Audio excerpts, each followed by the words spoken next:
We are the Gujarat Technological University. Since its inception over a decade ago, GTU has been empowering young and curating minds to realize their true potential. Over 4 lakh inspired students are enrolled with one of the premier academic universities in India. With more than 450 affiliated colleges in its fold operating across 5 zones of the state, GTU, the International Innovative University, your place to move forward.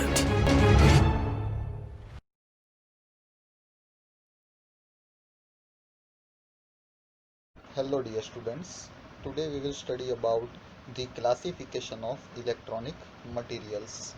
Here in this particular article we will see the major 4 types of electronic materials which has been classified in terms of their energy gap, their conductivity values and their respective resistivity values. In the previous lecture, what we have seen about the free electron theory, when external electric field is applied, there is a transition of electrons from valence band to conduction band by keeping a space, a vacuum space that is known as holes in the valence band. Every electronic material has its own characteristic energy band structure, and on the basis of that means based on the ability of various materials to conduct electric current, any electronic material can be classified into 3 main categories, but we will see the another one category that is known as semi-metals in this article only. So first of all we are focusing on the 3 major categories of electronic materials, that is metal, semiconductors and insulators. The metals are also known as conductors, which can easily conduct the flow of electric current from the material. In order for a material to be conductive, both free electrons and empty states must be available. So, for a conducting material, you need electrons as well as holes in the conduction and valence band. So here first of all we will focus on the metals, or we can say conductors. In the figure you can see the energy band structure of metals, where the lower band is the valence band, above is the conduction band, and here there is no energy band gap, and metals have free electrons and partially filled valence band. So here you can see the valence band is partially filled and the conduction band is unfilled. Therefore they are highly conductive.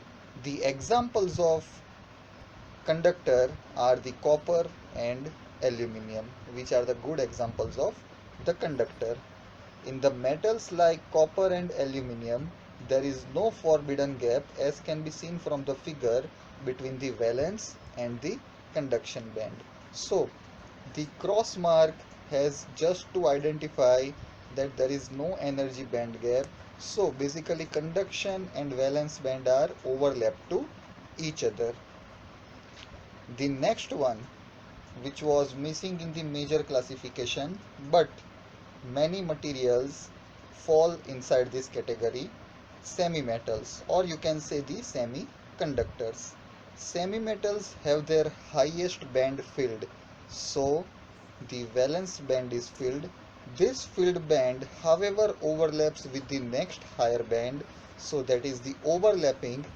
Therefore they are conductive but with slightly higher resistivity than normal metals. So according to the conductivity, the metals have the max or topmost conductivity values, and beyond that we will find out the highest conductivity of semi-metals.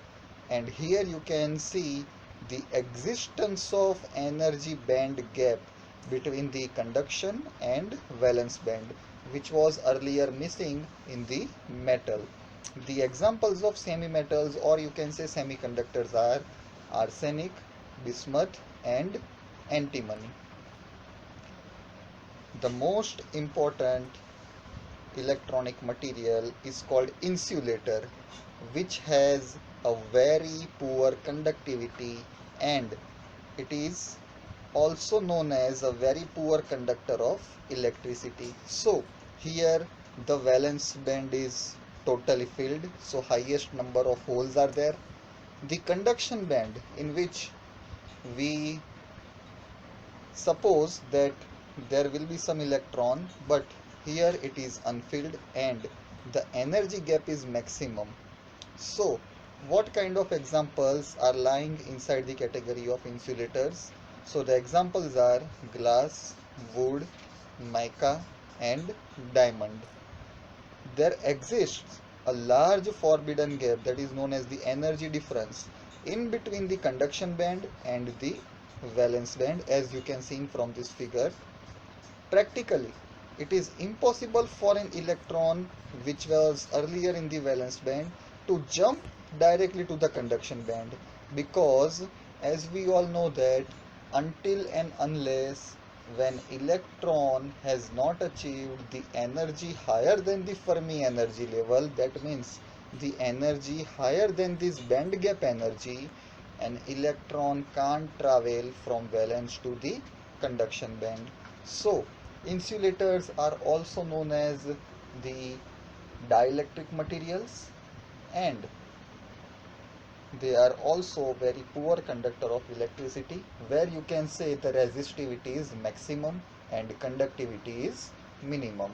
So among these three different electronic materials which we have analyzed over here, in terms of conductivity we can order them as from higher to lower: metals, semi-metals and insulators.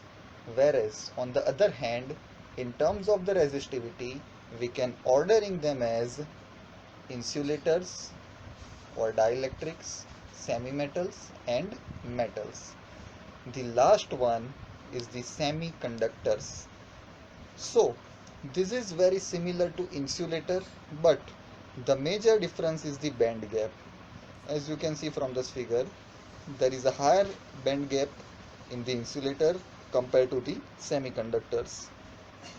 In such materials, the energy provided by the heat at room temperature is sufficient to lift the electrons from the valence band to conduction band. So in the insulator, it was not possible for an electron to travel from valence to the conduction band, but in the semiconductor, at room temperature only, it is possible for an electron to directly jump, because the main reason is the band gap energy is very much lower compared to that of insulators.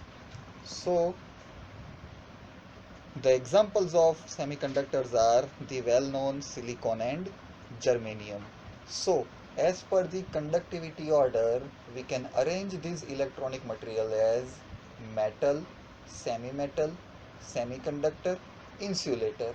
And in terms of the resistivity order, we can arrange the electronic materials as insulators, semiconductors, semi-metals and metals, or you can say conductors.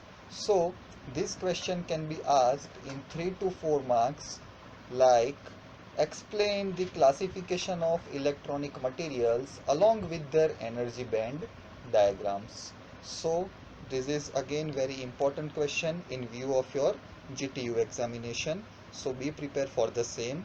Thanks for visiting this lecture.